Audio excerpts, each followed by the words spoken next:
Good morning, ladies and gentlemen. My name is Ambassador Singo Edwin, still on the crisis of Boko Haram and the military insurgency in Nigeria.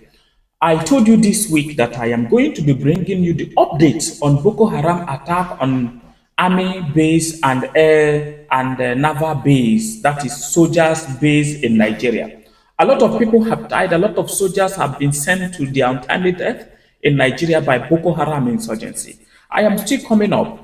Nigeria in crisis, Boko Haram attack Maiduguri air base.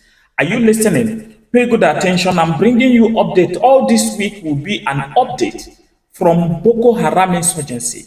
And I am seeing that the Nigerian army right from 2023 has been trying their best, but now they have gone so porous. Their base is destroyed, their ammunition seized, their aircraft burned, and many things.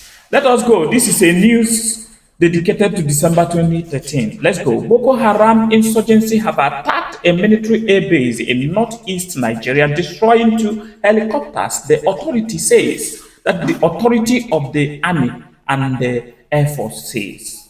Eyewitness say hundreds of militants attacked several areas of the city of the Maiduguri starting earlier on Monday. A 24-hour curfew has been imposed in Maiduguri. Its civilians airport was also briefly closed.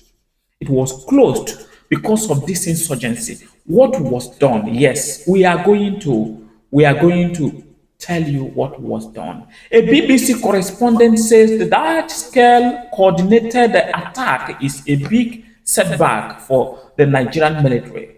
Let's go. Thousands of People have been killed since 2009 when Boko Haram launched a campaign to install Islamic laws.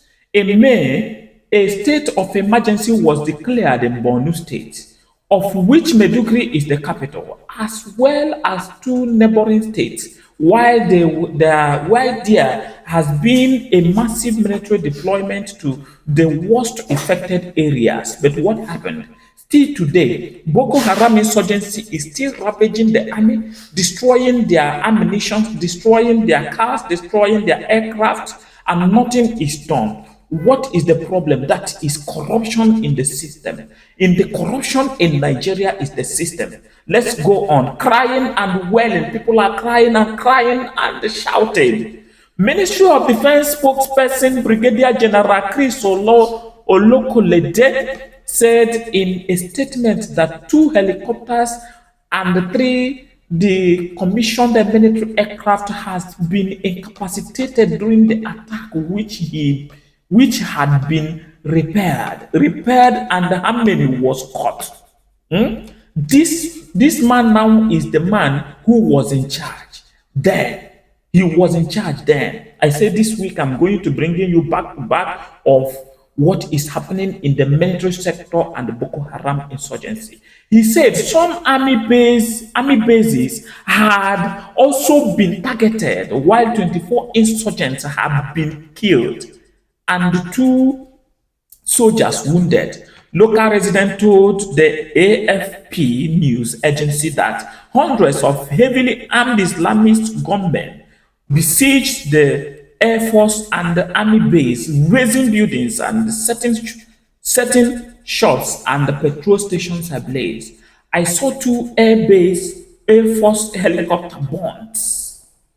A local official told AFP, that is the news agency that I'm reading from their distance, bomb and guns attack were carried out in Maiduguri, and AFP reporters in the city said. A resident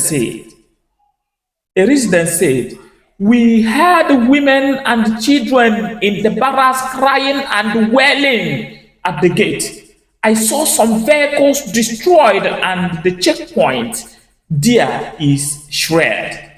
Let me stop from here. Please continue following me. I am going to be bringing you updates on what is happening this time around. It is getting worse and worse, and the army is biased and incapacitated. What is happening in Nigeria? Can Nigeria still be one? The United States Army, the United States Air Force have said that in 2030 there will be nothing like Nigeria. And that is what we are seeing as I'm talking to you right now. Hold on till tomorrow, you are going to see another one, how they are butchered in their numbers, cold blood, shared everywhere. My name is Ambassador Single Edwin, your prophet, bringing you this. I'm going to pray for Nigeria, but I don't pray for Nigeria to be together anymore. I pray for Nigeria to divide so that these lives will be saved. It is one Nigeria that is destroying these lives. God bless you.